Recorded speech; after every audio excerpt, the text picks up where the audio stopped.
Fergal, welcome to the podcast, pal. Thank you so much for coming on. This has been a long time coming, man. Absolutely, mate. Absolutely. What is it? It's been 2 years and a bit since I seen you in New Orleans for Wrestlemania 34. About a year and a bit, is it? No, 2 years. That long? It's that long, mate. That long. Oh, you're right. Yeah, you're right. This quarantine has me all messed up, man. Listen, it has everyone messed up. Yeah, I've entered a vortex of time in the twilight zone. How are you getting on over there? You're obviously it's the shows are limited. From what you were telling me there, kind of it's you're working maybe one show a week. Is that how the process is? Yeah, well, we used to do like 4 shows a week. A lot of travel. Obviously, we'd be in different cities every night, but we always do the TV tapings here in Orlando, which just happened to work out. That's where I live, and that's where the TV tapings are. And we've been able to manage to still do the TV show with no crowds. Yeah. So we haven't been like majorly affected with regards to our TV show. Obviously, the live events and the house shows and the schedule's hugely reduced. But like the actual content that people see like on TV has still been produced and it's still out there. Obviously, there's no fans. Florida's kind of a little bit ahead of the curve and a little bit like Wild West with regards like the rules and all this coronavirus stuff. So they've actually had like 50 like fans in at the shows the last 2 weeks, and they're basically just because they're employed by WWE, like they're people that are like staff or trainee wrestlers. So once they've all been tested, they're allowed kind of in the premises. So it's a lockdown sick like TV set essentially. Yeah, we've been running that way the last 2 weeks. And how is that compared to having nobody starting prior to that? It's an improvement, Man, 2 people is better than 0. Like, I'm not messing. Like 0 is just like it's dead air, Yeah, I mean you're performing in front of 15,000 people every week as well. Do you know what I mean? It's the norm for that. So having that crowd is essential. Yeah, really, like you've no idea how much like the performers like feed off the energy of the crowd, and if it's it's 15,000 or 100 or like 20, like still you get that energy, So having like even that smaller crowd there has really helped, not only with like the performance of the wrestlers, but I think like the atmosphere of the show and just making it feel like more authentic and more like wrestling, Yeah, absolutely. And you need that solely for the matches. I've noticed with a lot of the promos, there's kind of been a unique dynamic to the promos as well. A bit more freedom and a little more intense, I suppose. Just especially some of the promos leading up to WrestleMania and leading up to Takeover and all that. It's just been it's obviously a little different to having fans in the building. It's you have to structure everything like everything has to be altered. When you're wrestling in front of a crowd, you're like cutting a promo or talking in front of a crowd. You're speaking to get a reaction, but when there's no crowd there, you're not speaking to get a reaction. You're just speaking, and again, you're just wrestling. You're not wrestling to get like an instant gratification of like applause or a rumble in the building. You're just like doing it to do it. So it's 2 very different styles and different formats. So it's kind of tested a lot of the lads in a lot of ways, and it's kind of helped grow and kind of learn more about ourselves. So I've really enjoyed it, to be honest with you. Yeah, absolutely. Because I watched the build up to Seth versus Kevin at WrestleMania, and I noticed because Seth is always kind of expresses himself. He's always a shouty kind of character when he's on the mic, but he was very quiet on the mic in this particular promo, talking about his success at WrestleMania. And it was different. It was unique, and like what you said, it probably a lot of guys have kind of built from that as well. It is, in a sense, it's a positive thing in kind of in a shitty situation, you could say. Exactly. Yeah. But listen, it's about yourself. Born in Bray, County Wicklow. Bray, County Wicklow. Avid GAA man, soccer man as well. Yeah, Wolftown, U Club, and Bray Emmets. Yeah. I looked that up. I researched that. No, I was legit like Bray Emmets till I died. Like I was the most loyal Bray Emmets player you could get. Like I just lived, breathed, and like slept Graham. It's like I just loved everything about it. Oh, like I remember, I wasn't particularly. I was there for maybe a season or two, but I don't know if you played Nave Marnock in Port Marnock. Oh yeah, No, I'm sure. Yeah, Nave Marnock, and then there would have been Nave Borough. They would have been in the Rahee area as well. But yeah, like you had a very successful GAA career. You won a minor county championship. And for the Americans watching, like, has this ever been asked to you in interviews in America about your GAA career? No, people don't really know even what GAA is over here. Like, unless you have some sort of like Irish descent. Like, I married a Mexican girl, and like I had to show her what GAA was on YouTube, you know, and she's like a sports journalist. So like it's strange how like GAA Ireland has so much passion for GAA and it hasn't really like spread outside of the Irish culture. It's amazing, you know. It is amazing, isn't it? Like it's funny, and I'm just off topic, but it's a story. It goes back, I think, in the late 90s. Alex Ferguson, I think it was before the United won the treble in 1999. A lot of the players, obviously, footballers, as you know, they're on massive money. Like, you know, at that time they were averaging 30 grand a week, which was huge money at the time. And there was a lot of egos in the dressing room. And Ferguson brought them to Cork to watch a local hurling match. And they had never seen it before. And they were so impressed. And Ferguson, I think he said it to one of the players. I think he might have said it to Beckham. He says, "How much do you think he earns?" And Beckham, I think, you know, I'm not too sure. I'm not too sure. You know, I guess maybe, you know, 2 grand a week, 3. He goes, nothing. He earns nothing. Absolutely, he just plays for the passion. Yeah, and they couldn't believe it. Some of the players, they were like shocked, in awe of, you know, these incredible athletes. You know, playing probably, I think hurling is the fastest game. It's the fastest field game in the world, isn't it? Yeah, fastest speed ball game maybe. Yeah, it's incredible. And then you've got Ga as well, which you were you were. I watched the Ga now. And the boys are turning to each other. The hits they're taking are unbelievable, man. And like I feel like in the last 10 years, like the level of Gaelic football, the way it's been played is just like exploded, you know. Well, yeah, and I think it's like Bray Emmett was like hitting hope, like for me, you know, the odd solo, but it was basically just like hitting hope and get stuck in. But like the lads are playing unbelievable football right now. Oh, they are, and I mean, you look no further than that current Dublin team. That was under Jim Gavin. You know, the 5 in a row. A lot of counties in uproar about it, you know, wanting to come together and create some sort of all-star team to try and balance it out. You know, watching that Dublin team, they're unbelievably impressive. I don't know what will happen now with Jim Gavin gone, because Jim Gavin he left, so we don't know what will happen. I mean, Kerry could come back up again, but that's the last thing you'd need, you know. Who knows? But like you've won a minor county championship. You've represented your school in Croke Park. Well, yeah, that was a weird kind of loophole. I represented Dublin in Croke Park because I went to St. Brendan's school, which is kind of on the border of Bray and Shankill, so it fell like into the Dublin kind of district. So we're talking, I'm 12 years old, so it's a long time ago. So like, I don't really know. Surely you remember. I was there, but I know I was wearing a Dublin jersey and playing in Croke Park. But no better place. Like one of the most iconic stadiums in the world, Croke Park is. You know, it's amazing. But obviously, that was an enjoyable period in your young life, but at the forefront of your thinking was professional wrestling. That was what you wanted. That was your passion. Like, how did you get into wrestling? How where did you first come across professional wrestling? When was that?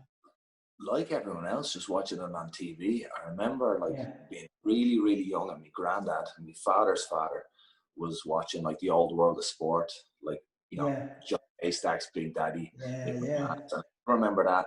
And like they'd be watching the wrestling on the telly, and like the football results would flash up on the bottom because the wrestling was more important at the time than the football, you know. And then like Sky kind of came into Ireland, and we had Sky in the house, and it was, you know, it was on every Saturday morning. WWF at the time was Sean Mooney and all them lads, and I was just hooked like, straight away. I couldn't believe, like, what is this? These are all these characters and colours, and these big muscly lads and little small lads, and there was a Japanese lad. And it was just like amazing to me. Like, what is this? Like real life superheroes, real life like cartoon characters, you know? Yeah. And, it was something that I was like completely fascinated about, but like there was nothing in Ireland at all with regards to like wrestling. So that's why I was playing football, and I was doing the gap. Yeah. And I was about like 16, and like in school they started asking, like, you know, what are you gonna do when you finish school? I was like, well, I'm not interested in nothing except wrestling. I wasn't a good student. I wasn't like bad in the sense that like I was messing around. I just didn't pay attention. I just look out the window the whole time and daydream about anything. And I remember I was in transition year, and the teacher said, what are you going to be? Like, what are you going to do? And I said, I'm going to be a wrestler. She said, how are you going to do that? I said, I'm not sure. I'll find a skill somewhere and I'll start doing it. But like, it was such a daunting task that like there was no like place to even start, you know. I didn't even know like where the first place to go. So like I thought, then I started thinking, well, if I can't be a wrestler, I'm in Ireland, there's no wrestling, maybe I could study photography here and read these wrestling magazines, and there's like the photographers have ringside access, so like at least I can like be ringside and take pictures of this thing that I love. And then I remember like being like 17 reading this magazine, and it was like a training camp in England, and it was like a 2-week training camp of pro wrestling, and I was like, oh, what is this? And it just happened that it was like right after the Leaving Cert. It was like, I don't know, July, right after the Leaving Cert. And I said, that's it, that's what I'm doing. And I went, done it, 2 weeks. I remember the first day, after the first day, I actually went to the postal address of where I sent the money to pay for the camp. So I went to the wrong town, first of all. So I missed the first day of training. So I missed Saturday. I'd show up on Sunday morning in the right town, having taken another train way back. And I show up, and then whatever we done the first day, they knocked the stuffing out of me. And I remember we had to sleep in the gym in sleeping bags and all. It was, you know, it was like a proper like dojo camp. I remember waking up in the sleeping bag, and I couldn't like get my head to like just tilt up. I had to like roll onto my side and like pull myself up. You know, what am I thinking with this wrestling stuff? It's skills. How do they do it every day? Yeah. I remember that was like, all right, just get on the mats again today and you'll be grand. And after that, I never looked back. Amazing. Just be persistent and just keep on going. Yeah. Amazing. Yeah. So that was in a small town called Sittingbourne in Kent, in England. Yes. So I was over there like for 2 weeks, and I'll fly home for 2 weeks, you know, and I go back and forth for 2 weeks at a time. And I was still working in Irish Rail in Conley Station. Really? Yeah, and my father is a railman, and the whole family like heavily involved in the railway. Yeah. But I had a boss in the train station who helped me loads. A Rahini GAA man called Garrett Wally. And, he helped me so much. He, you know, give me loads of time off. So anytime, you know, there's a training camp on, and it's on Thursday, Friday, Saturday, Sunday. So pretty much like every second week I'd be over in England, like training for maybe like 3 years straight, you know. But I was still like showing up in Irish Rail, and you know, on Monday I'd be selling tickets with a black eye and everything. You know? That's a sound boss. That's an ideal boss, isn't it? Like, you know. He was unbelievable. Yeah. No, that's amazing. Like, and obviously you made your debut at the age of 18.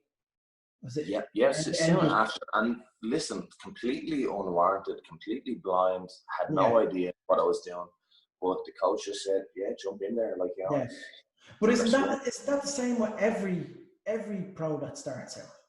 You know, I think it's the same with any job at all. Like, anything. Like the first time you kick a football, you're not good at kicking a football like when you're 4 years old. But you know, you develop it, and I'm sure like it takes you time to develop like your act. And 100%. Yeah.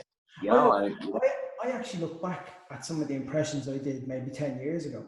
and I do cringe. I'm like, what the fuck? I won't watch any of my matches ever. No. Like even the match I had last night, I won't watch it. I cringe. I go, what was it? Do you? That was terrible. Yeah, absolutely terrible. The very rare occasion I'll watch one is if in the moment I felt like it was absolutely terrible, and I'll go back and watch to try and figure out like what went wrong, or am I thinking straight in the sense that was it that bad? Or like if I have any sort of a positive memory, or I think that was fine, that was grand, no one got hurt, it was all good, people reacted well. That's in the past now. I don't want to look at it, because if I look at it, I'm only going to pick it apart and just go, it was crap, and I'll drive myself crazy. It's funny you say that, because I am watching the last ride on the network at the minute, and the episode where he watches back the match at WrestleMania 33, and I think he watched it back, was it like 8 or 9 months later? He just said, look, he wanted to watch it back to realize how he can improve if he, in coming back for 34. And it is like, I suppose that maybe most of the guys just don't want to watch their matches back, and I have this weird theory that I don't even watch wrestling anymore. Nothing at all. Zero. And you're talking about like The Last Ride and all these documentaries. I won't watch anything, because I don't want to be influenced by anything else, because I feel like the more that I watch, and the more that comes into my stream of consciousness, even unintentionally I'll imitate that. Even if you're not, you're going to be influenced by anything that's around you, and anything that you're watching, and anything that the people that are around you influence you indirectly. And I don't want to watch everyone else, because then I'm gonna unintentionally imitate or follow a same pattern of moves or a same sequence. So try to just go into it with a completely open mind, and blank canvas is the way I've kind of been doing it for the last few years. Yeah, absolutely. And that is a good way of kind of going into any profession in that sense. In what I do, I'm not going to copy every other impersonator that's around me, and there's some incredible impressionists around me, but I'm just going to try and copy the person who I'm impersonating. I'm going to copy the inflections from that. But it is true in saying that it's going into something with such an open mind. But you made your debut at 18. You won the NWA British Commonwealth Champions just soon after your debut. I don't know, how long was that after your debut that you won? No idea. Maybe 3 years. Maybe. Yeah. Maybe you have the details in front of you. I don't know. The whole thing is a blur now. but between now and then, you were touring around Ireland, the UK, and the US as well. We done a couple of tours of the US, but nothing major. I'd go over to represent. So basically, the school or the gym or the company, whatever you want to call it, that I was with in England, we kind of set up a sister company then in Ireland that we kind of train local lads in Bray, and then feed them on to the school in England, and then eventually, if they were good enough, they would. We'd send them to somewhere in the States where we'd have a connection where they could get a little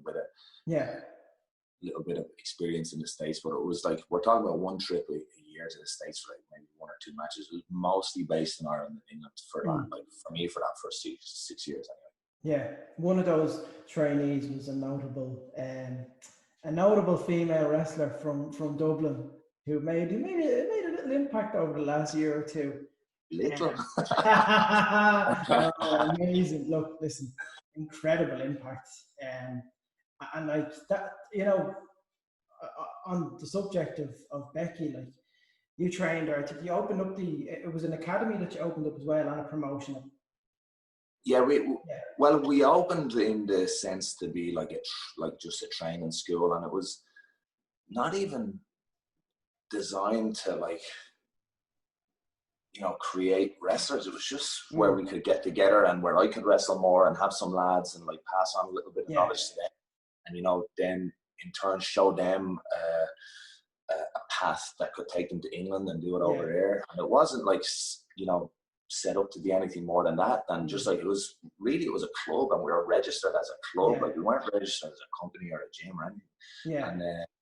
And one day, this young, bright-eyed girl walks in, and everyone turns around and goes, "Oh, she has like something different than most people that walk in the door have." And straight from the beginning, like, she was in the, like, we'd have about 30 lads in there, and then there was Becky, and like, she's hanging with all the boys, like in the ring, you know, bouncing around with everyone, and you know, straight from day one, like, she had it. And you know, you even said, like, "Oh, you trained Becky." Like, I didn't train Becky at all. Like, Becky showed up, and she just figured it out herself. Like, we provided like a ring and some mats, and like, you know, like a location for them to hone their own craft. But like, I don't claim like I trained anyone at all. They all came, they all, you know, invested their time, their energy, and they all like figured it out by themselves. But in that set, like, you were an influence to her, and obviously like a very good mate. You know, I think she came in 2002 and started training. Is that correct? That would be about right, yeah. And like, you fast forward to Wrestlemania in New York last year. Like, you must be so, like, seeing, you know, someone that you've known for 17 years, you know, came up the ranks from Ireland as well to achieve that much. You know, it must have been amazing. Like, yeah, just as you're saying it, like, I don't know if you can see the goosebumps on my arm. Like, but, you know, seeing what she's done and how far she's come, and, you know, what she's going to do in the future, you know, it's unbelievable. And you know, I'm just happy being a fan and being able to watch her grow. Yeah, absolutely. And I can imagine when that return happens, whenever it happens in a couple of years or a few years. I mean, I can imagine the roof going off, whatever arena that's in. God bless the roof of that arena, I can tell you that.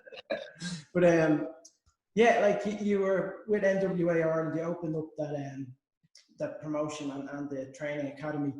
But it was kind of the most notable part of your career was when you signed with New Japan Wrestling in 2006.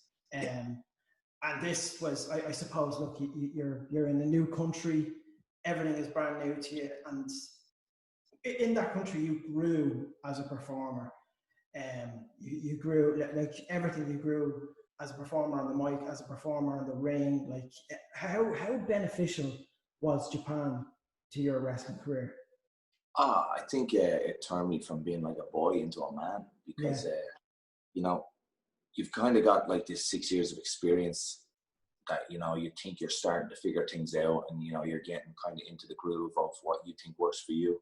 And then you get signed as a young boy, what they call it, which is essentially an apprentice.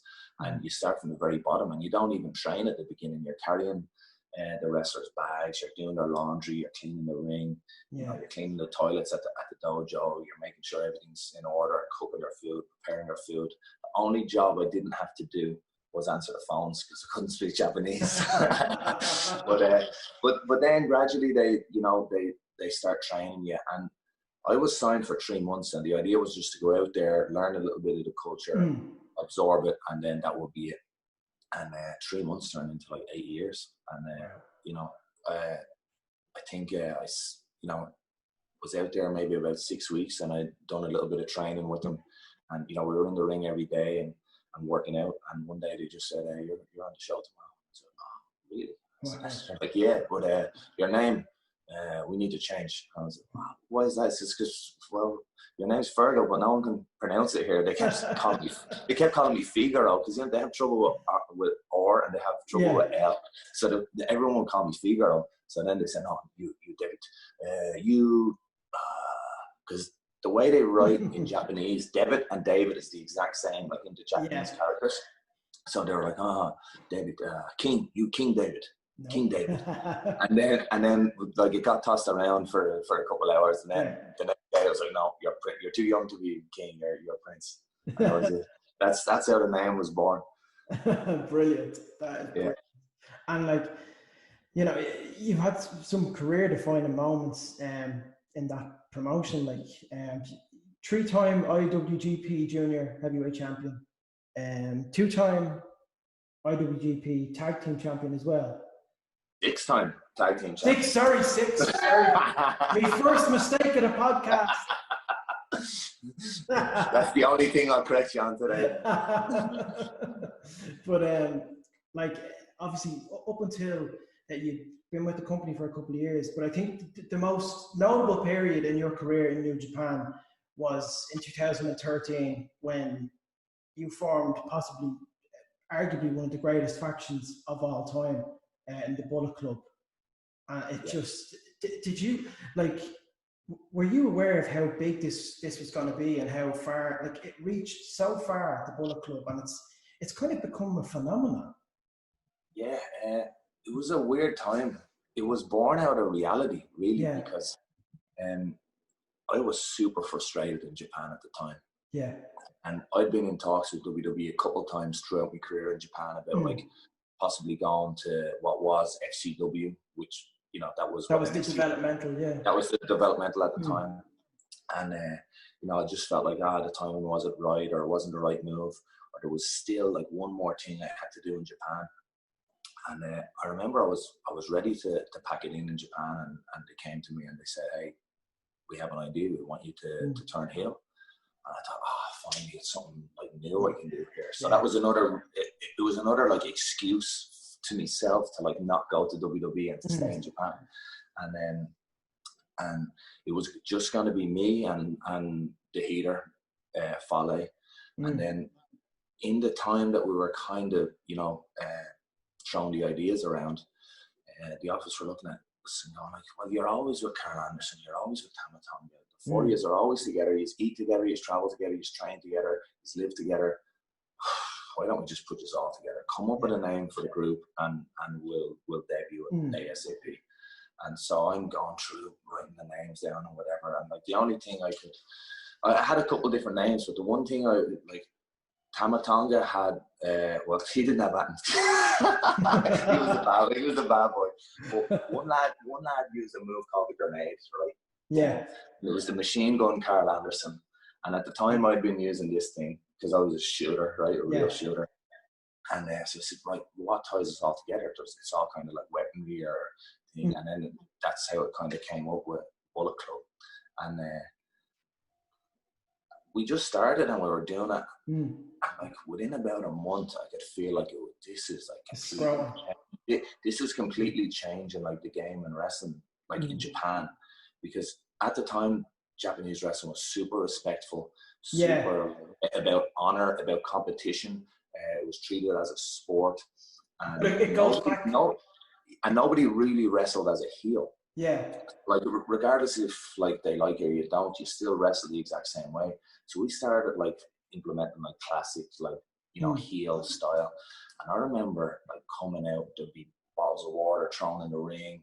I'd be getting carried out on Fale's shoulders, and there'd be like people punching me in the leg, like trying to get at me.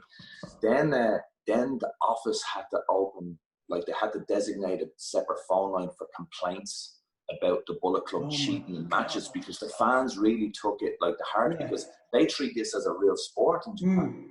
And they're seeing Prince Devitt cheating to win all these matches. So there's so many phone calls at the office, they had to open like a special complaints number for the Bullet Club. And that's when I realized, like, all right, this is turning into something.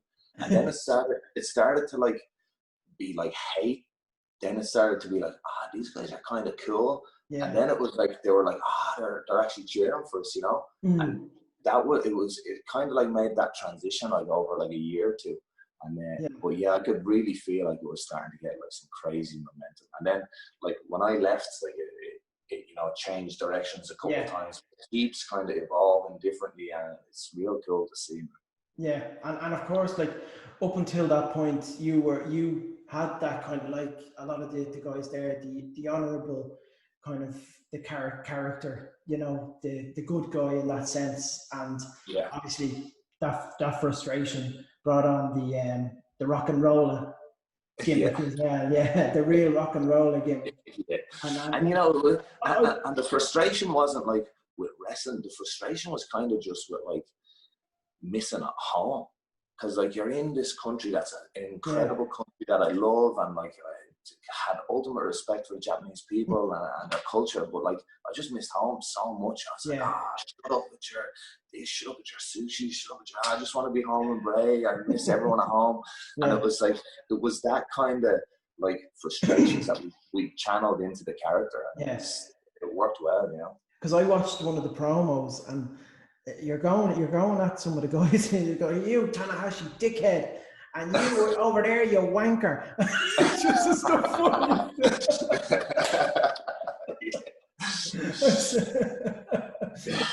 That just hits home. I'm like, that's fucking brilliant. So having that kind of freedom as well when you're on the microphone. Yeah, and like they didn't really understand anything I was saying, and it was like being badly translated. And that was another thing, like, because I was being this good guy character for so long and super respectful, and I could tell like even like the comments weren't being like translated properly or anything. So then I thought like, okay, when I go bad, I'm just gonna say whatever I want. And like whatever way they translate it, they'll probably make a mess of it anyway, so it doesn't matter. But obviously, you know, going back, and WWE had been calling a couple of times, and finally you did answer that call in 2014. You signed for the company, I think in July 2014. Am I correct? Well, that's kind of when I started. Yeah, I would have signed a little earlier than that. Yeah, you had to get a visa. And all sorts. Yeah. And obviously, you make your debut on NXT. What was that like? What was the transition from coming from Japan? Because like I think there's this general impression when any guy that comes from Japan, like yourself, who spent such a long time there.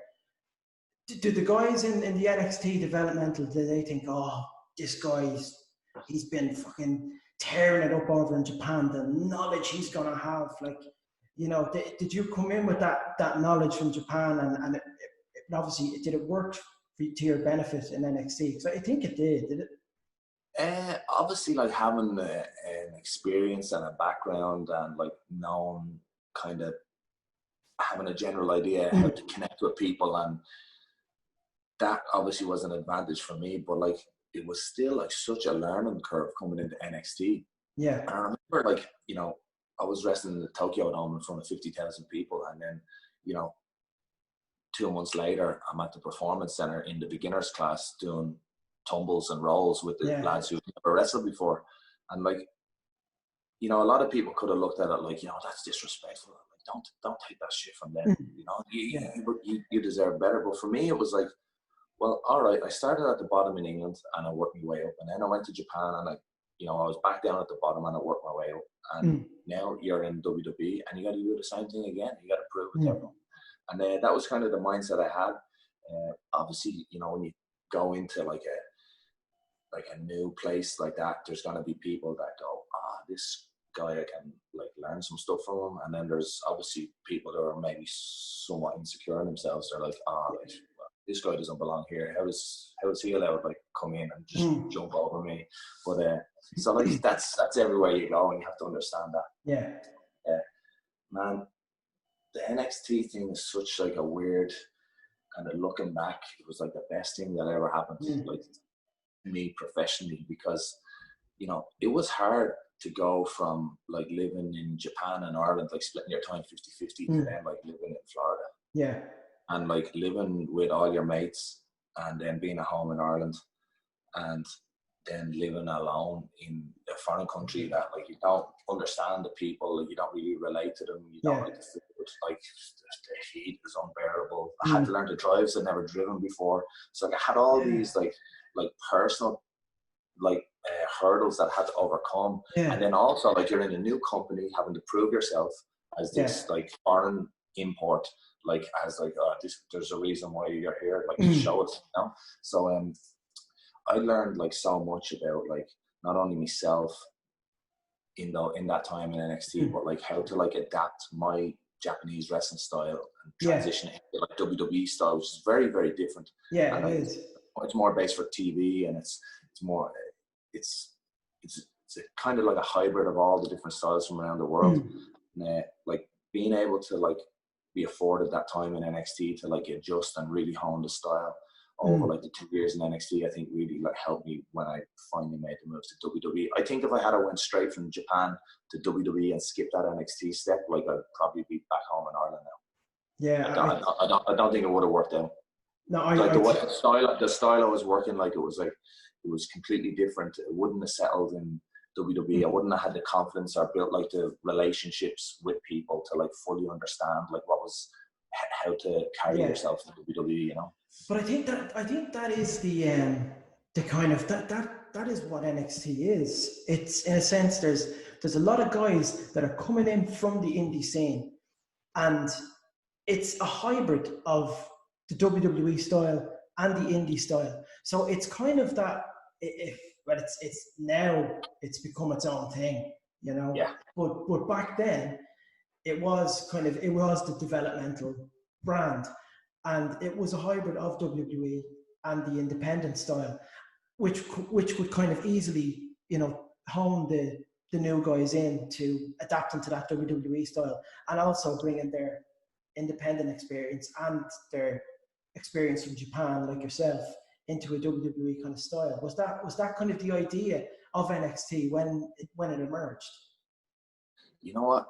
I don't really know, but it's developed like so much further. Like I feel like it started as one thing. It turned into what it was in my generation, which was kind of a collection of established wrestlers from around the world, and now we're putting them into like one little melting pot in NXT to groom those people to, you know, be on Raw, be on SmackDown. And now I feel like it's turned into a completely separate brand where it, you know, when you're in NXT, you're in NXT. You're not necessarily being groomed for anything. You're, you know, you're working a very specific NXT style that I don't think really translates on Raw or translates on SmackDown. But vice versa, the SmackDown and Raw styles don't really connect on NXT. So it's a very unique atmosphere that's kind of it's kind of turned into its own thing, and it's beautiful to see like this progression, and it's amazing, evolved, and like the talent that are there now, like they're amazing, you know. No, it's, you know, from day one, like, you knew there was something special about NXT, and like that when you arrived there, you made a massive impact. It's amazing, like your first championship win, your first NXT championship win is in none other than Tokyo against Kevin Owens.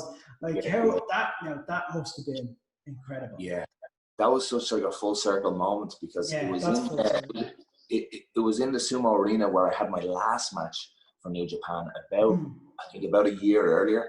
And like I remember like crying in that building, going like, I'm never going to see this place again. I'm never going to see these people again. Like these fans, this culture gave me so much for 8 years. I'm like really like feeling like I was leaving it behind. And then like to come back like a year later with WWE, like into that same building, like my Japanese friends are there, like it's and then win the title and have that reaction from the crowd. It was unbelievable, full circle moment. And to do it with Kevin, who, you know, someone who I'd only became friends with in NXT, but we kind of both went through that same adjustment period at the same time of like living in America, you know, adjusting to WWE, not being a, you know, independent wrestler anymore.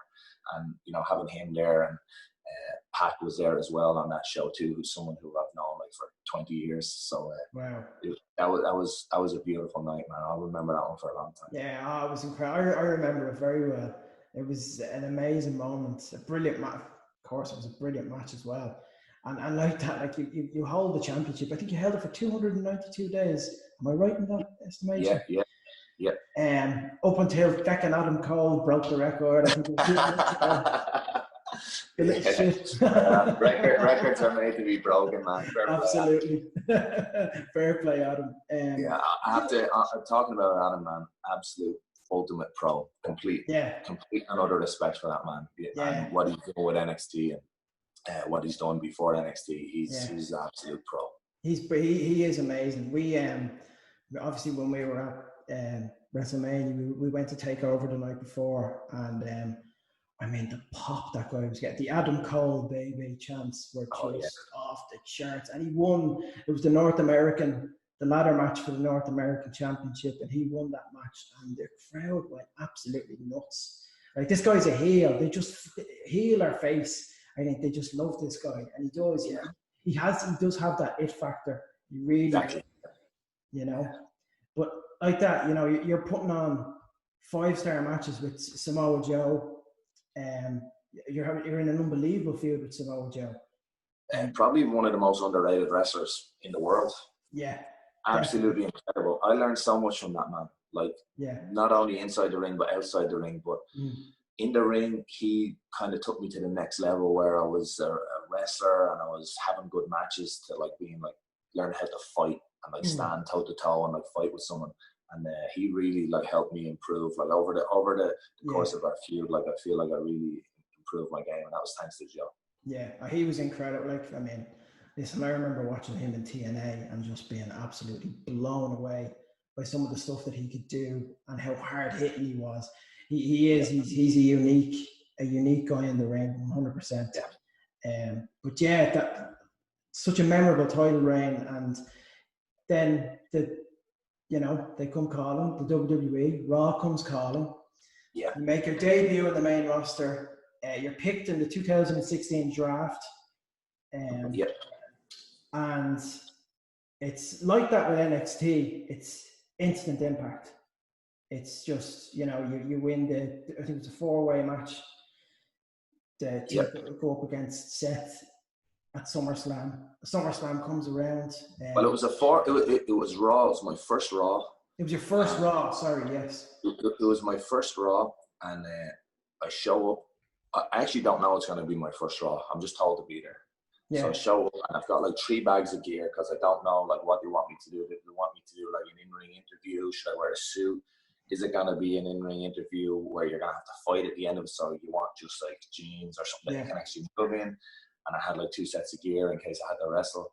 And they say, this is at like 5 o'clock and the show's at, like we go live at 8 and they go, you're opening the show in a 4-way, you, Cesaro, Kevin Owens and Rusev. I was like, all right, cool. And you're winning. And the winner goes into, faces the winner of the other 4-way. That'll be Roman Reigns. You face him in the last match. So, yeah. So I was like, all right, cool. But I remember like it being like so hectic because backstage at Raw was so insane, and this is like my first Raw, and like everyone's getting pulled one way or another to do like interviews or media or backstage or whatever, and trying to get 4 people together backstage is absolutely insanity. So we didn't actually fully put the 4-way together. We just kind of had like I spoke to Cesaro for a second. I spoke to Kevin for a second. I'm sure they spoke a little bit, but like there wasn't ever like one meeting where we said, right, this is what we're all going to do. So we kind of went there dead blind and had the match. And I remember like coming back, that was first match. I was probably back in the locker room about 9 o'clock. And they come knocking on the door and said, all right, you got to go talk to Tom. And I remember getting like going in talking to Roman, and then we done the match. And I remember like, by the way, that was my birthday. So I debuted on my birthday, win the 4-way, go to the main event, beat Roman. This is the first night, and I'm just like, it happened, I hope they had a cake for you at the end. But I think it was in Pittsburgh, and it's a good drive. It's about a 40-minute drive back to the airport. So we had like drive to the airport to an airport hotel. Me, Kevin Owens, Sami Zayn, and Big Cass, and we had like a Denny's for supper, and that was it. Brilliant. But before we get to the match at SummerSlam, the whole build up to that match against Seth was the Demon King. Yeah. And I don't know how to describe the Demon King as a fan, and I'm sure lots of people have said this. I don't know how you feel about it, but when you come out in that makeup and when you're in this, I don't know what zone it is, it's a different zone, and fucking fans are just glued, intrigued to this kind of one-off kind of gimmick that you kind of, it pops up maybe once, twice a year. What's the process behind that? Like what? It's an Irish history kind of. It's an Irish history thing, isn't it? Yeah. Yeah. Well, basically, we had to make it something. So I'd been on the indies and in Japan, kind of like 4 big matches, doing body paint, doing special entrances. And a lot of people said, hey, you know, when you go to WWE, you're not going to be allowed to do that. Like, you know, they're going to make you be, you know, Paddy, Smith, Leprechaun, whatever character, you know. And I thought, yeah, sure, whatever. And then I remember signing with WWE, and the name, we kind of put Finn McCool and Bálor, the One-Eyed Demon King, like together. But then they come to me and they say, hey, what's this like paint that you do sometimes at big matches? And I was like, well, I just do it because I think it's cool and it helps me like move a little different and kind of like get a little bit more aggression. I don't really know why it changes me as a person, but it does something to me. You know, it makes me feel like I'm in a really big match, you know. Yeah. And they said, all right, we want you to do it here. So it wasn't a character. It was just me expressing myself. And then like we had to fit it into like the guidelines of the WWE universe in the sense of why does he do this? You know, why? So that's how it became like, all right, he taps into his deep dark side and he you know, he channels his aggression a different way. If you push him too far, you know, he turns into the demon. And I gotta be honest, I wasn't really happy with the way it was treated or the way we handled it. I think, you know, we could have done it a lot differently. And for me, the beauty of the demon was the surprise. And like when it's kind of advertised and it's built up, I understand from like a financial like promotion side that like that's what you have to do. But you know, I think if you sacrifice that and give them, you know, the surprise, that pays off more in the long run. I always feel. And, 100%. And you know, it's cool. I love doing the demon. I just feel like it became a little bit of a crutch when we turned it into a character that was like a part of, you know, who Finn was. You know, and it became like, all right, we beat Finn, but he turns into the demon and he kicks ass. But then which in theory is great for the demon character, but I think it harmed the Finn character so badly with this with this treatment. So like you can always look back and say things could have been done differently, but the problem is that like there's so many kind of elements in WWE that like if one lad gets injured, it changes the whole like shape of the card, or you know, anything that happened that like things change. So it's very hard to like plan these storylines long term, like build to this. So I feel like sometimes we rushed it when we didn't have to. Sometimes we done it when we didn't have to do it. And but with regards to the character itself, man, it's so hard to explain that like once even when I know I'm doing it the next day, like I feel like I start turning into like a different person. Like I start getting like irritable, grouchy, like don't talk to me now, like I need to like focus on this. And like even when we start putting the paint on, I don't really know what the design's gonna be. Like, you know, it kind of like develops in itself. I'll have like a couple of rough ideas, but like once it starts going on, I'll like move it around a bit, saying, no, I'll do it here or here. Really depends on like the opponent or the location, wherever the venue is. But definitely like when I get in the ring, like I feel like a different person. I don't feel like Finn Balor. I feel like a completely different person. So, but you know, I don't know. Is it something that it shouldn't? No, it shouldn't be frequent. It should. What I'm thinking here is it should be a once off. Once off every year. Once a year. That's the way you should do it. And a surprise. I think you're right about it being a surprise, because you know just the beauty about wrestling, and especially like returns and all of that. Like when it's a surprise return, there's honestly nothing better than that. And you can look back. You can look back at the example is WrestleMania in New York. Nobody knew you were coming out as a demon. It was just came out of nowhere. And you know, and like that, the fans ate it up. I'll tell you a story about that. So, WrestleMania in New York, it's big, massive outdoor stadium. Were you there? I wasn't. No. I had the Baba. Yeah, you're more important than to worry about. I was playing it though. Because I know we talked about it, but we had this big grand entrance planned that when the heartbeats go and we black out the arena, and like they put me like on this pedestal thing, and like it rose me up like 15, 16 feet in the sky, so I'm right in the middle of the big Tron, you know. And I was supposed to be standing in the middle of the Tron when the lights come on and go boom, the demon, and like the people go mad and all. But then as it's like as the music starts, it's supposed to start lowering down and lower and down. It lowers me into the smoke, and then I come out and we do the big light show, right? Yeah. So I'm up there, and the lights come on the screen behind me. The music hits, smokes everywhere. We actually had fake snow blowing across, and all it looked cool. Like I'm like this, like yeah, come on. And like I'm waiting for the hydraulic to like kick, so I know it's starting to lower, and it's not kicking. I'm like, what the hell? I'm up here still. What am I gonna do? Like I'm 16 feet in the air, and plus like whatever, almost 6 feet tall, like looking down, and it's a cloud of smoke on the stage, but the thing wouldn't lower. It jammed, right? So I'm up there about 10 seconds too long than I'm supposed to be, and then I feel a kick and it starts coming down, but I'm like 10 feet off the ground at this point, and I need to make it to the queue to hit the light show. Yeah. Right? So I just, what am I going to do?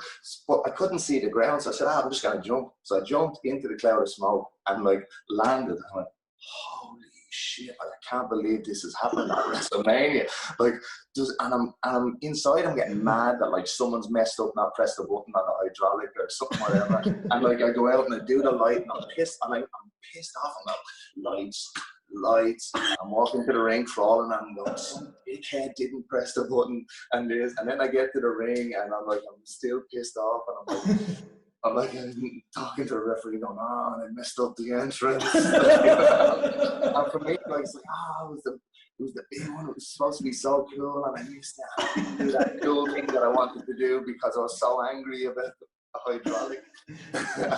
Do you reckon it was intentional for you to further delve into the character?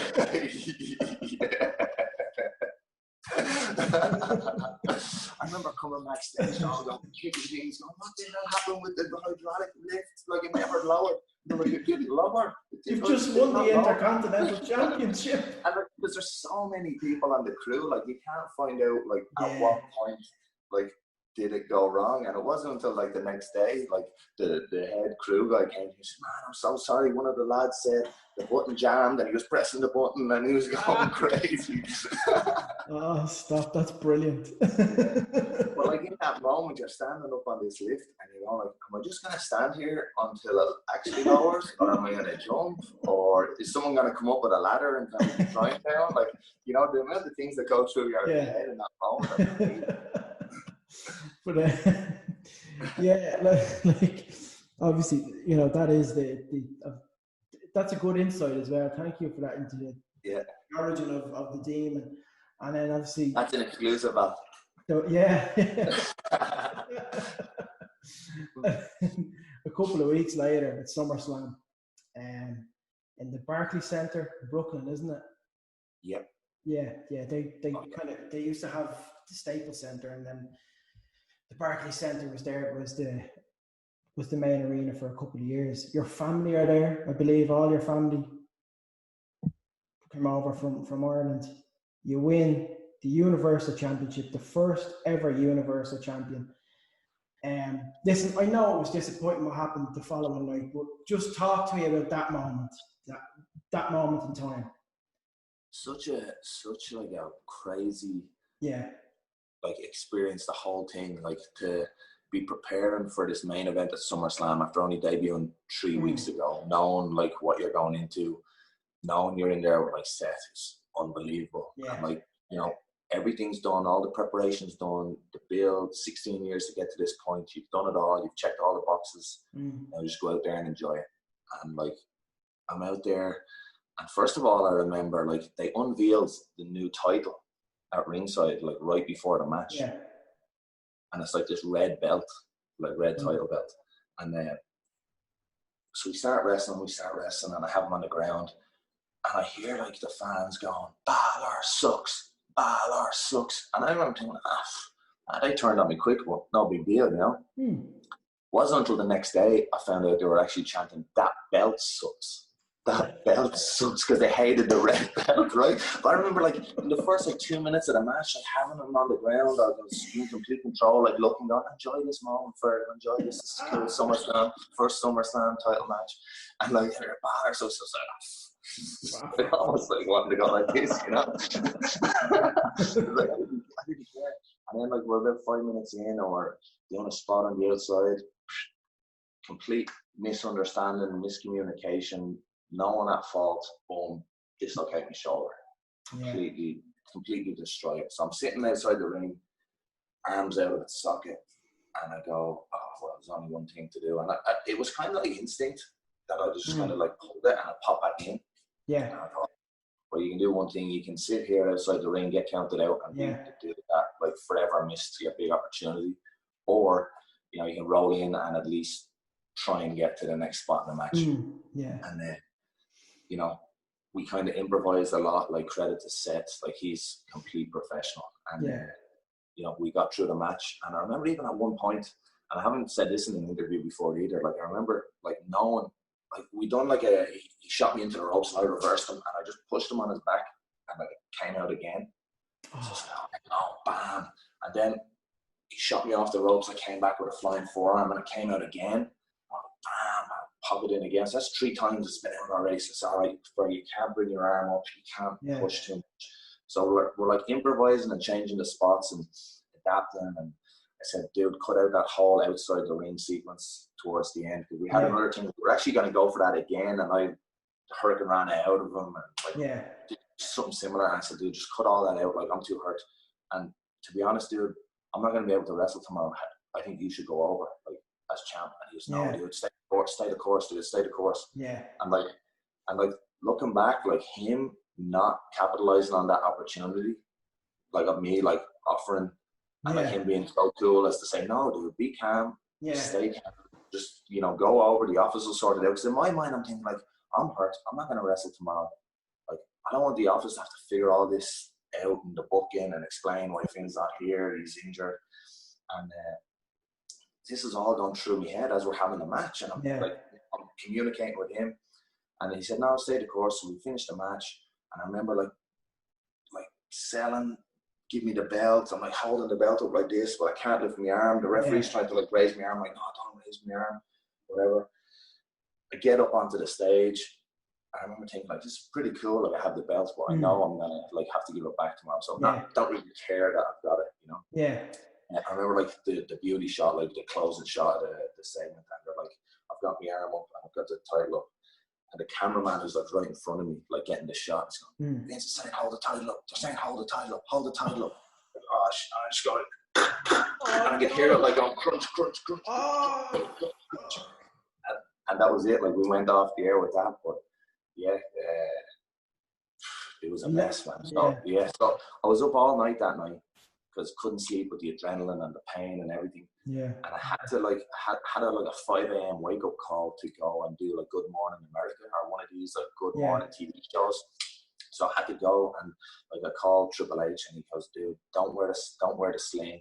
Like, they know I'm hurt, right? And they're gonna send me for scans, but I had to do this media fulfillment. So I go super early. I have to hold the title over this shoulder and just hold my arm like this, do all the media interviews like that. So we go get the scans in Manhattan that afternoon. And, like, at 4 o'clock, they give us the results, and they say, no, that labor's, like, it's gone. You could maybe try and, this is actually what happened. You can maybe try and rest it for 6 weeks, and it might be okay. Or we can do surgery, and 6 months, you'll be 100%. I said, okay, cool. So we drove back from Manhattan back to Brooklyn. We done the show where I gave the title to Nick. Went straight to an airport in New York. We flew straight to Birmingham, and on the Tuesday morning I had surgery. Now, the surgery was supposed to be a 40-minute surgery where it was a labrum tear.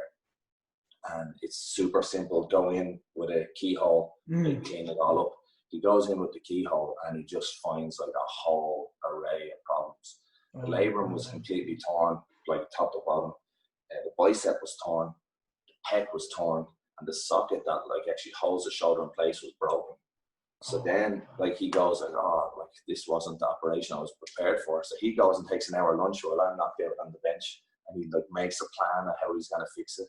So then they carve me open from here to here. They put it all back together. It takes about 6 hours, of course. My parents are like at home thinking, oh, I was supposed to be out of surgery like 5 hours ago. Where is he? Oh, he's still in surgery. So there's no communication. And then I remember finally getting woken up and the doctor going, I've got some good news and I've got some bad news. And I'm thinking, like, oh shit, tell me I can wrestle again. Tell me I can wrestle again. As well, we found a lot of issues that we didn't know were there, but we fixed them all. It's not going to be 6 months, but 9 months to a year, you should be good. I was like, all right. Yeah. Man, what a journey. And even to try and like process any one piece of those like 3 days is hard. Like when the ref gives you the title, you think, this is what I've worked my whole life for, you know, to get to this point, top of the mountain. Yeah. And in my mind, I'm thinking, well, I'm giving it back tomorrow. Very typical of you to put another obstacle in your way. And then on the other side of things, I was thinking, well, you got here, you got to the top. Yeah. What else do you want to do? So like, and then like the recovery, like the physical recovery of the shoulder also led to like a mental kind of reevaluation of myself as to what I'd done for the last like 15 years. Cause like I hadn't like ever once taken like a moment to say like, this is cool what you're doing in England. This is cool what you're doing in Japan. Like, well, we've had a cool time, and it was just go. It was just go. And like I didn't really sit down and stop and think, wow, you've had like a cool experience. You've met so many cool people. You've done far more than you've ever, considered possible, and you won the WWE Championship. So like, you're not doing too bad. And it was kind of very, I don't want to say poetic, but like, I don't know, it all worked out the way it was supposed to. Yeah. I had that time, I got to where I wanted to be, and really, once I got there, it kind of changed the way I look at wrestling and what I value, and now, like I love wrestling, and I love performing, and when I'm in there, I love it. But it made me realize like it's not the only thing in life. You've got family, friends, nature, like there's something more, But it's a very I remember watching it, and obviously Sheamus had won the belt a couple of years prior to that, and like as an Irishman watching that, and as a wrestling fan, like it was an unbelievably proud moment. Like it's huge. Like the WWE is huge. Like you're an Irishman and you're like winning that belt winning the main belt on one of the big 4 pay-per-views in the WWE. That's huge. For me, for the perspective that I had, it was huge. Yeah, I know, and I think I'd kind of lost that perspective. And maybe I still have to an extent, but like at that point, I was just showing up and doing what I'd done every day for 15 years, was show up at a building, get changed, get in the ring and wrestle. Yeah. And it didn't translate to me in my brain that I'm now on the same show that I was watching in Ireland when I was 12. Yeah. Looking at Michaels and Razor Ramon going, oh my God, this is the most incredible thing I've ever seen. So I couldn't really put 2 and 2 together. Yeah. That of what I was actually doing. I was just going out there and doing it. Yeah. So you kind of, when you get so caught up in the process and trying to get to the next match or the next town or the next city or the next training session, that you just forget what you're doing, and you get absorbed in the moment. It is. It's the schedule. I've never seen a schedule like it in my life. I mean, fair folks to all of you. To work on a schedule like that, it's incredible. It's and I've kind of even reevaluated that, because I think 2 years ago I wrestled 172 matches in 172 different cities. So that's, you're talking 50 days travel on top of that. It was just bananas, the amount of of output that we had. We're talking going from wrestling in LA, the next day wrestling in Japan, the next day wrestling in China, the next day wrestling in Australia, flying straight to London, wrestling in London, flying straight back to America to be on Raw. It was absolutely crazy stuff. And at the time you're doing it, you're going I'm a badass. This is my badge of honor. This is what I do. Like, I'm the best. Like, I can wrestle more than anyone. And like, you're wearing like a badge of honor. And then like, I start thinking, hang on a second, this is ridiculous. Like, nobody should be on this.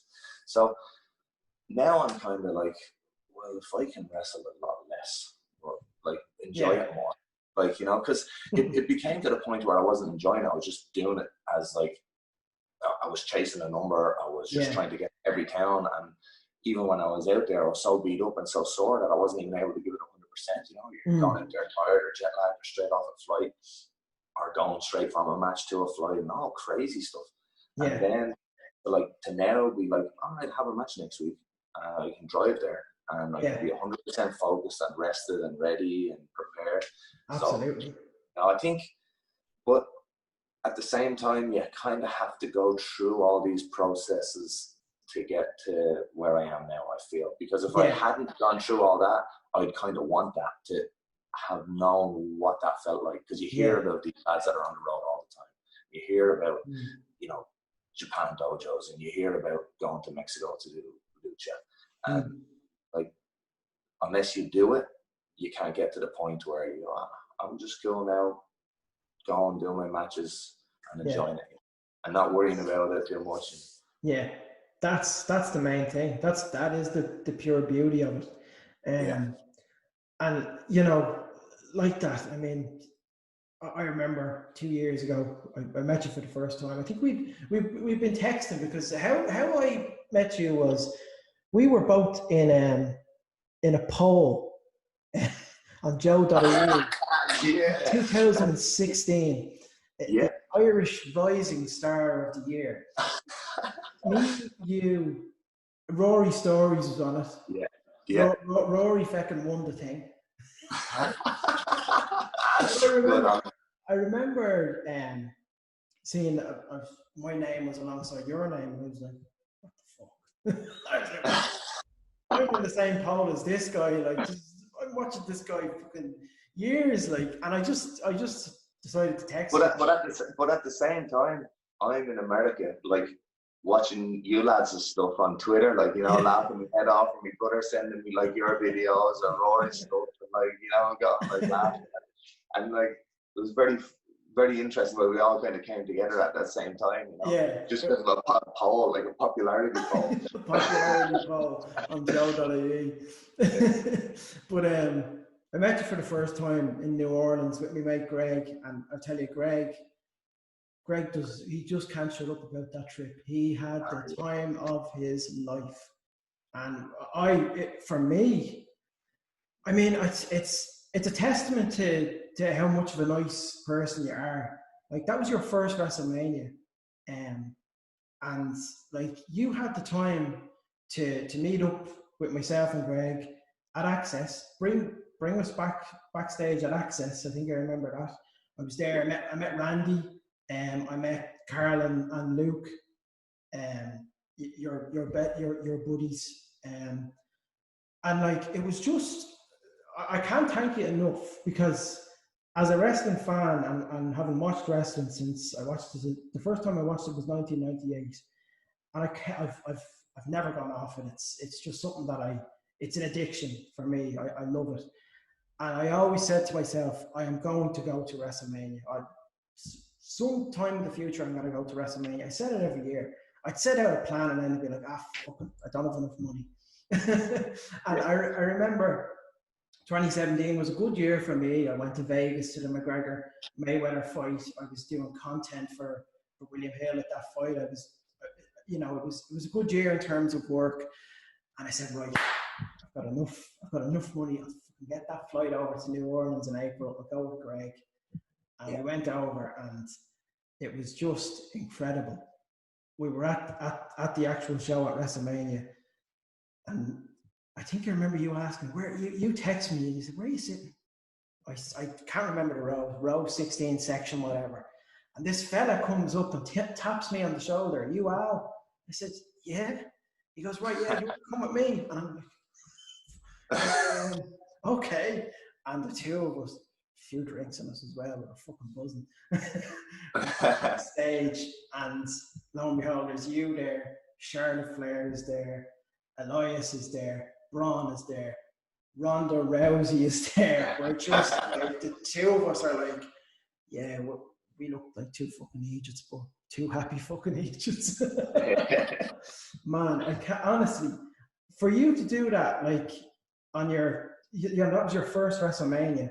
You know, if you had told me, oh no man, I'm kind of focused this week on this is a big moment for me, WrestleMania, it's my debut, like I would have completely understood. Like that is, you know, I can't thank you. I can't thank you enough. You don't have to, man. You don't have to.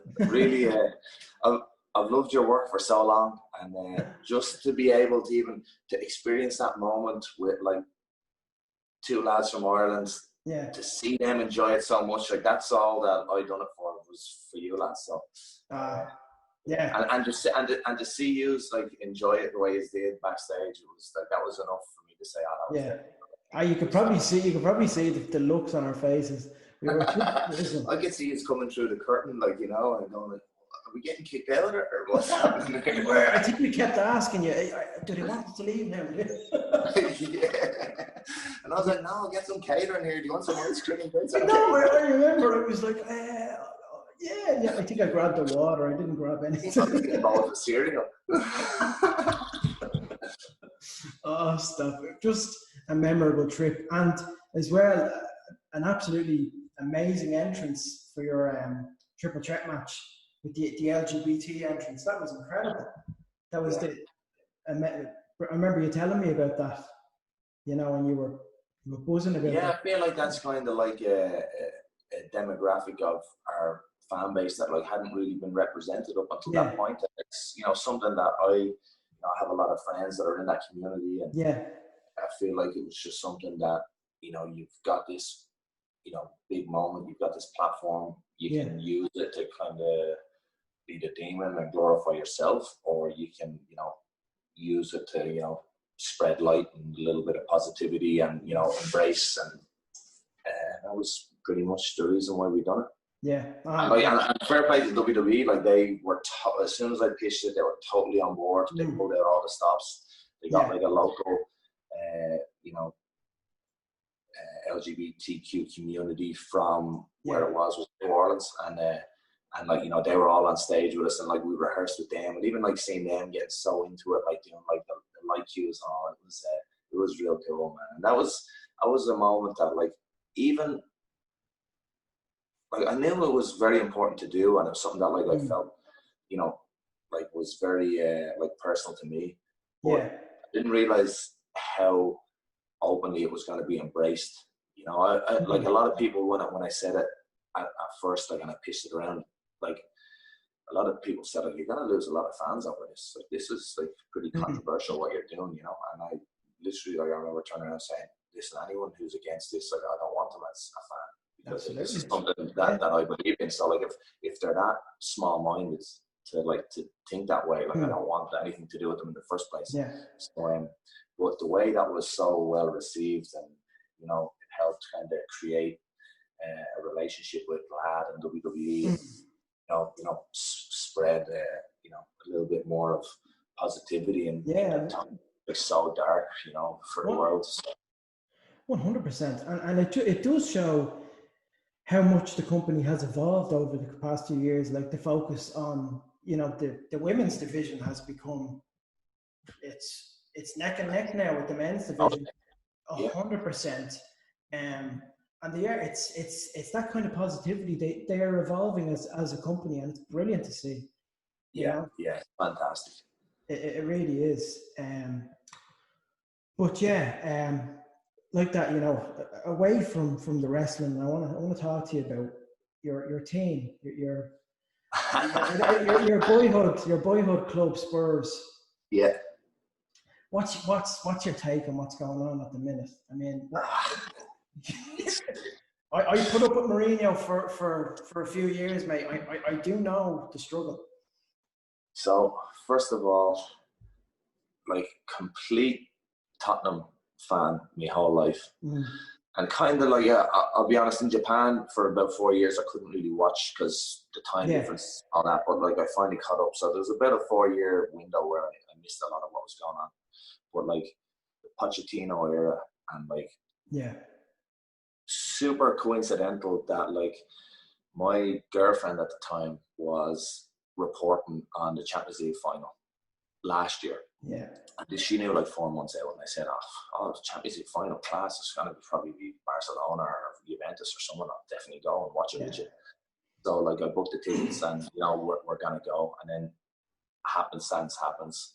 I'm in Belfast Arena in the catering kitchen with the catering team on an iPhone watching the semi-final. The Spurs go through to the final in me gear, sweating, like just after being in the ring, like hugging the catering team and all. Like, we're going to the final. Oh my God, I've got tickets. I've got this. I've got that. Like, I can't believe it. Like, I was just going to the Champions League not to see Tottenham. Like, you know. Yeah. And then like so. My brother ends up coming, who's also a lifelong Tottenham fan. Yeah. His partner, and you know the two of them are there, and just like an unbelievable weekend. The day after I get engaged, right? So I get down on one knee the day after the Champions League final. I went to the Champions League final thinking, right, if we win it, I'll do it the day after. If we lose, I'll wait a month because, like, you know, we might be a bit depressed and all this.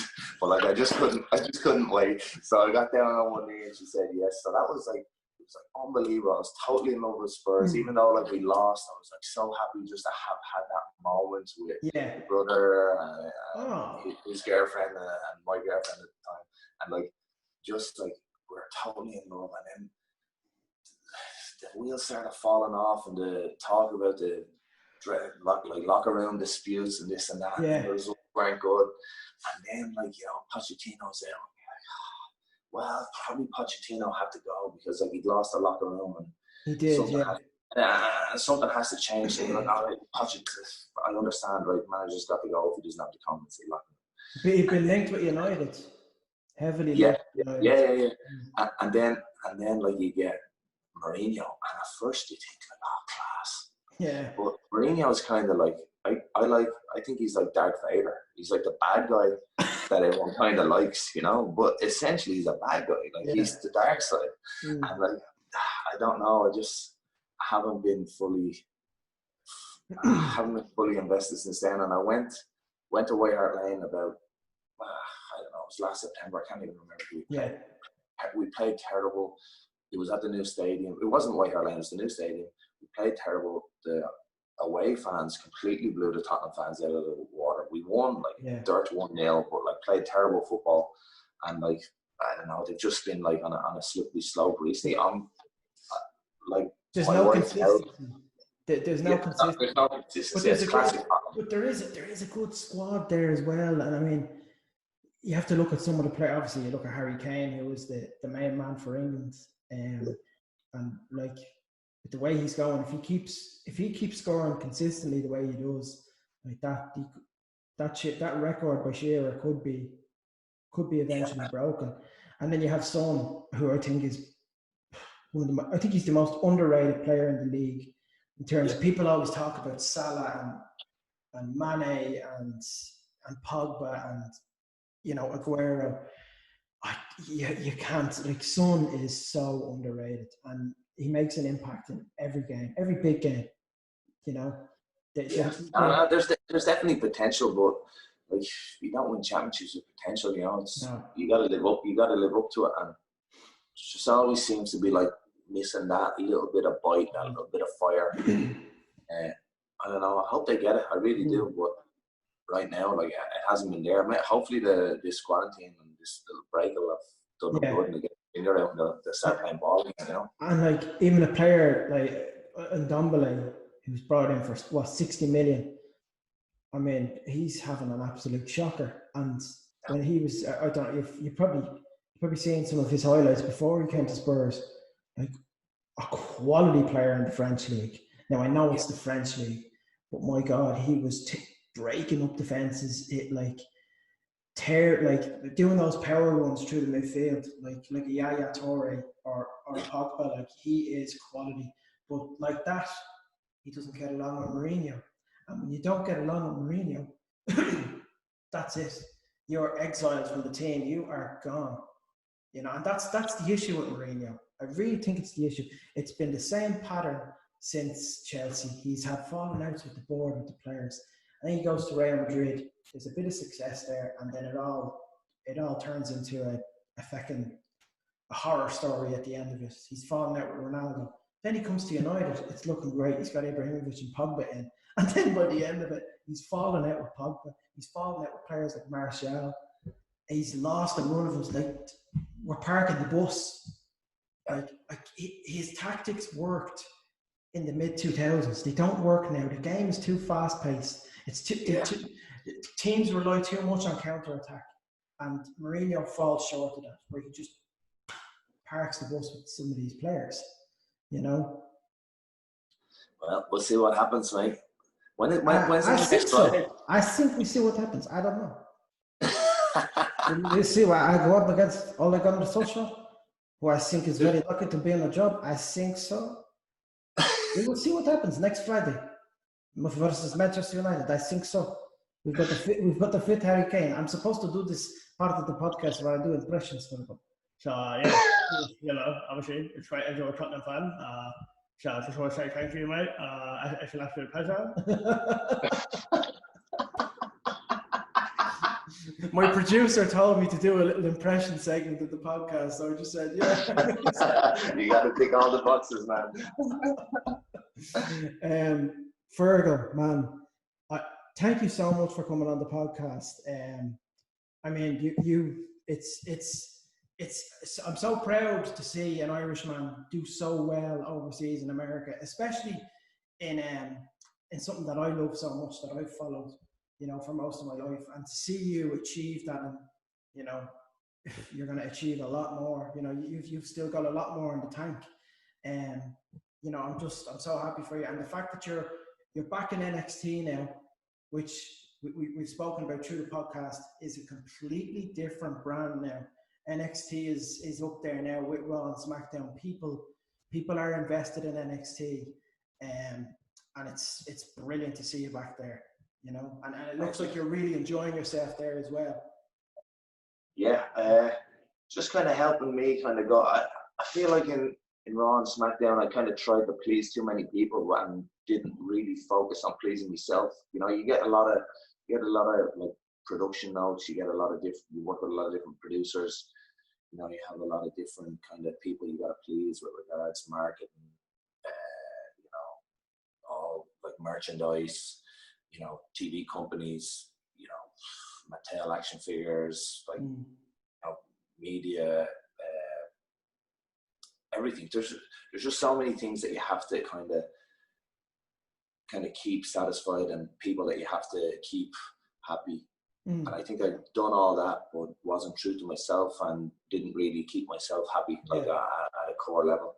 And you know, it kind of built and built and built up until about a year ago, where I just kind of had enough, and I said, look, I've not been true to who I am. I need to take a little bit of time off and refocus. Yeah. And they were like, well, how much time do you need? And I told them, they were a little bit like, so we came up with this plan. Well, how about you take this, and you know, you can work in NXT. I know you like it there more. You have a lot more freedom. You can, you know, express yourself how you want to, as opposed to, you know, trying to please other people. Just please you, and you know, we'll kind of give you that, you know, platform and that freedom. So kind of, you know, obviously the time off was a huge help to kind of refocus. Well, I said this before we started recording. Congratulations, a massive congratulations. You tied the knot in October, am I right? October? August actually. August, sorry. Yeah, we done SummerSlam in Toronto on the Sunday, and flew to Mexico, and I think we got married like on a Wednesday or Thursday, like the two of us.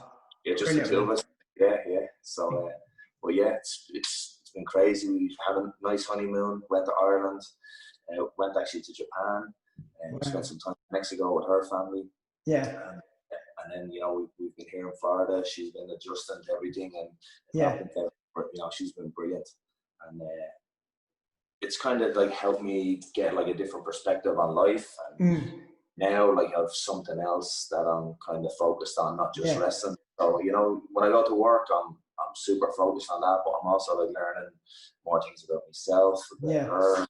And just, you know, huge kind of, I feel like I really like developed over the course of like the last year, having taken time off, traveled, you know, reset.